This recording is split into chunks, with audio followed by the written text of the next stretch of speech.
from an audit perspective, what I used ratio analysis more directly when I was a financial auditor. The way audit methodology works is, you understand a particular business. You understand a particular business cycle. Let's take for example, a revenue cycle.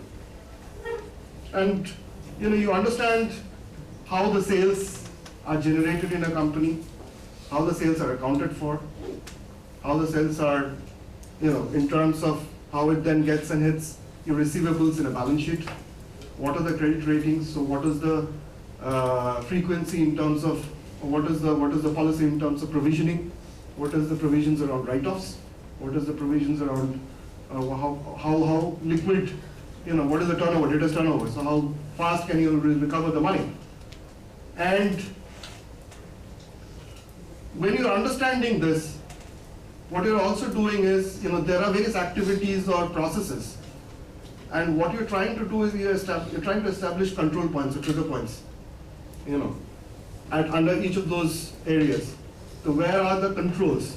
If I'm talking about, am I doing the right kind of credit rating for my customers? So what are the controls? Who is looking at it? And at a transactional level, a lot of those could be automated in an IT environment. So a lot of those could be, the logics could be set, it could be configured accordingly.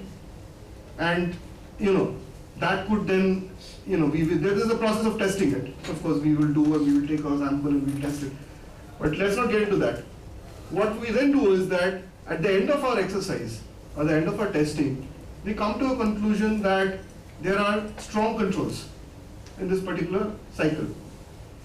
And as soon as we communicate that internally to our audit colleagues, they strategize their audit plans. So if it's a weak control, they of course have to then go back and do a lot of detailed testings to get controls over the account balance or comfort over the account balance. There is something that I came across as a common size ratio. It's a very powerful tool. If I was supposed to tell you that, just there are only 2 sets of figures or 4 sets of figures available to you. So, you've got your cash balance, cash and bank balance, and you've got your total assets numbers for your organization and another organization. How can you use common size ratio to get a comparison? So you can do indexing.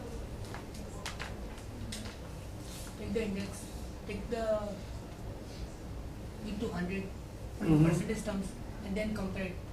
So for example, I say that my cash balance is 50,000 rupees, and another company's cash balance is 100,000 rupees, and my total asset is say 200,000, and their total asset is say 400,000. So, what is the conclusion? I mean, they have a better cash position. No second thoughts about it. But from a health perspective, are they better or we are better? They are better. Is it coming the same ratio? 200 by 400 and 50 by 200. So I give around, yeah. So probably, if you take it 200 by 500 and 50 by 200. So now, who is better? First one is better, right? Although on the face of it, they have a better, the balance sheet shows a higher cash balance. Investment is less compared to the second one, the cash flow is more than this one. Could be, but the assumption is that we only know these 4 sets of numbers.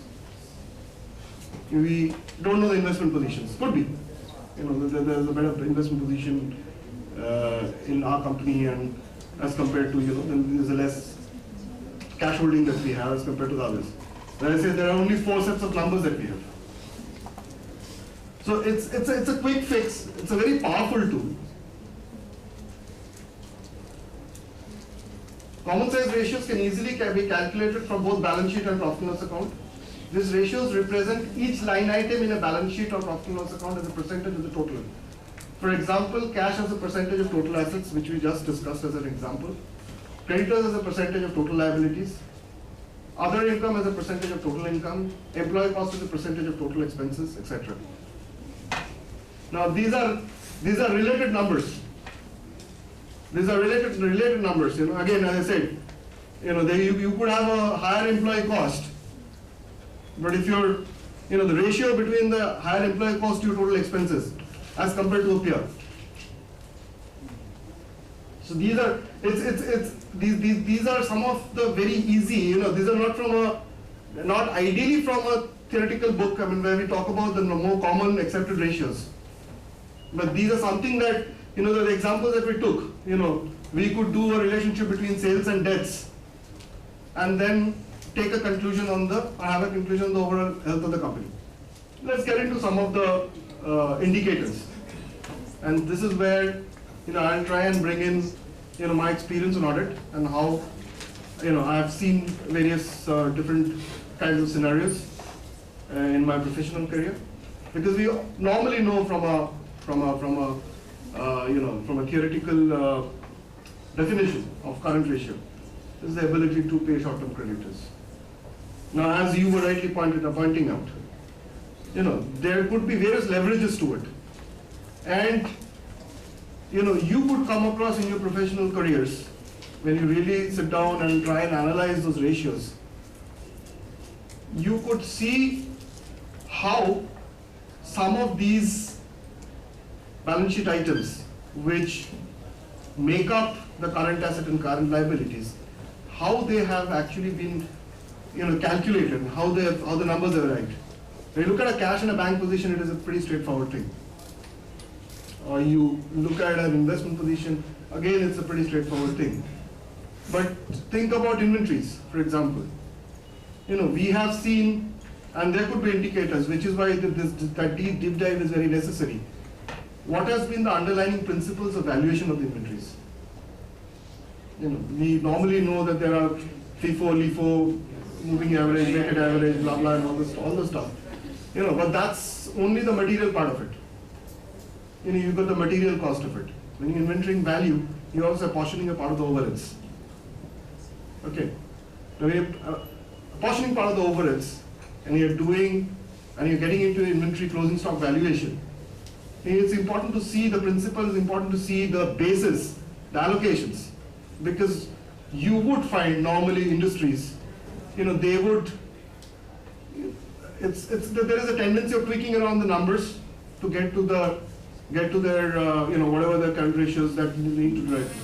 So typically, in our books, or if we were to ask ourselves, what is an acceptable current ratio? Somebody would say, what, 1.5 to 1?